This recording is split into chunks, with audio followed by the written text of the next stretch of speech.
Cari fratelli e sorelle, buongiorno. Buongiorno, ma non una bella giornata. Oggi l'udienza è in due posti diversi, come facciamo quando piove. Voi qui in piazza e tanti ammalati nell'aula Paolo VI che seguono l'udienza con i maxi schermi. Adesso, come un gesto di fraternale cortesia, salutiamo loro con un applauso.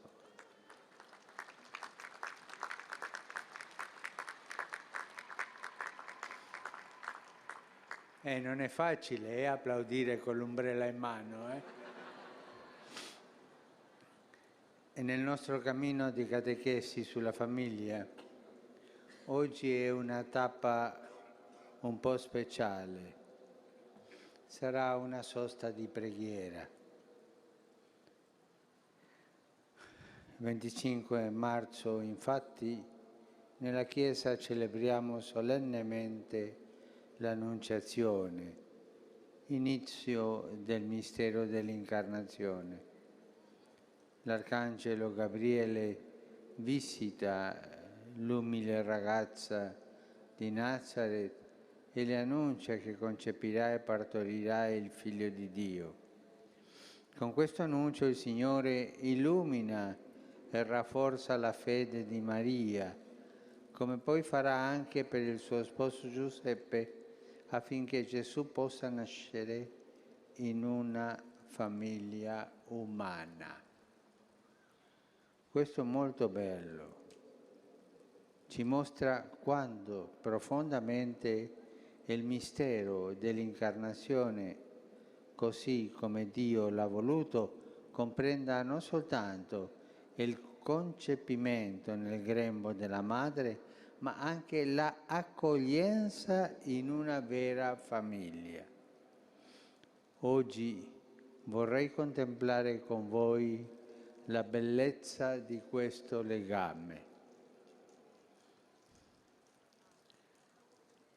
La bellezza di questa condiscendenza di Dio, e possiamo farlo recitando insieme l'Ave Maria, che nella prima parte riprende proprio le parole dell'angelo, quelle che rivolse alla Vergine. Vi invito a pregare insieme. Ave Maria, piena di grazia, il Signore è con te. Tu sei benedetta fra le donne e benedetto è il frutto del tuo seno, Gesù. Santa Maria, Madre di Dio, prega per noi peccatori, adesso e nell'ora della nostra morte. Amen. Ed ora un secondo aspetto. Il 25 marzo, solennità dell'Annunciazione, in molti paesi si celebra la giornata per la vita. Per questo 20 anni fa San Giovanni Paolo II in questa data firmò l'enciclica Evangelium Vitae.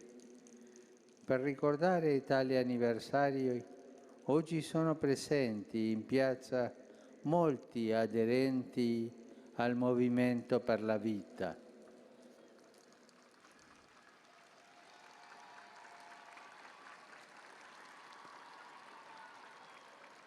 Nella Evangelium Vitae la famiglia occupa un posto centrale, in quanto è il grembo della vita umana.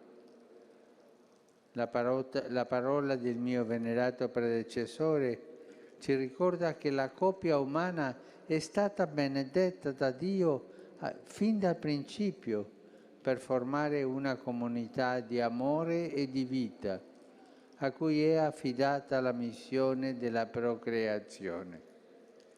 Gli sposi cristiani, celebrando il sacramento del matrimonio, si rendono disponibili ad onorare questa benedizione con la grazia di Cristo per tutta la vita.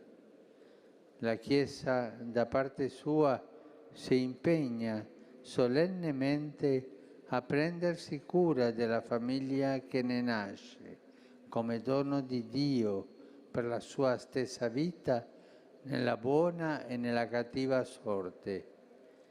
Il legame tra Chiesa e famiglia è sacro, è inviolabile.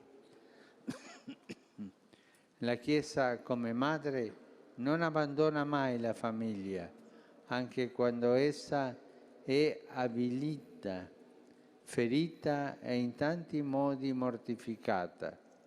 Neppure quando cade nel peccato oppure si allontana dalla Chiesa. Sempre farà di tutto per cercare di curarla e di guarirla, di invitarla a conversione e di riconciliarla con il Signore. Ebbene, se questo è il compito, appare chiaro di quanta preghiera abbia bisogno la Chiesa per essere in grado in ogni tempo di compiere questa missione. Una preghiera piena di amore per la famiglia e per la vita. Una preghiera che sa gioire con chi gioisce e soffrire con chi soffre. Ecco allora che insieme con i miei collaboratori abbiamo pensato di proporre oggi di rinnovare la preghiera per il Sinodo dei Vescovi sulla famiglia. Rilanciamo questo impegno fino al prossimo ottobre, quando avrà luogo l'Assemblea Sinodale ordinaria dedicata alla famiglia. Vorrei che questa preghiera, come tutto il cammino sinodale, sia animata dalla compassione del buon pastore per il suo gregge, specialmente per le persone e le famiglie che per diversi motivi sono stanche e sfinite, come pecore che non hanno pastore. Così, sostenuta e animata dalla grazia di Dio, la Chiesa potrà essere ancora più impegnata e ancora più unita nella testimonianza della verità dell'amore di Dio e della sua misericordia per le famiglie del mondo. Nessuna esclusa, sia dentro che fuori dell'ovile. Vi chiedo per favore di non far mancare la vostra preghiera. Tutti, Papa, Cardinale, Vescovi, sacerdoti, religiosi, religiose, fedeli laici, tutti siamo chiamati a pregare per il Sinodo. Di questo c'è bisogno, non di chiacchiere. Invito a pregare anche quanti si sentono lontani o che non sono più abituati a farlo. Questa preghiera per il Sinodo sulla famiglia è per il bene di tutti.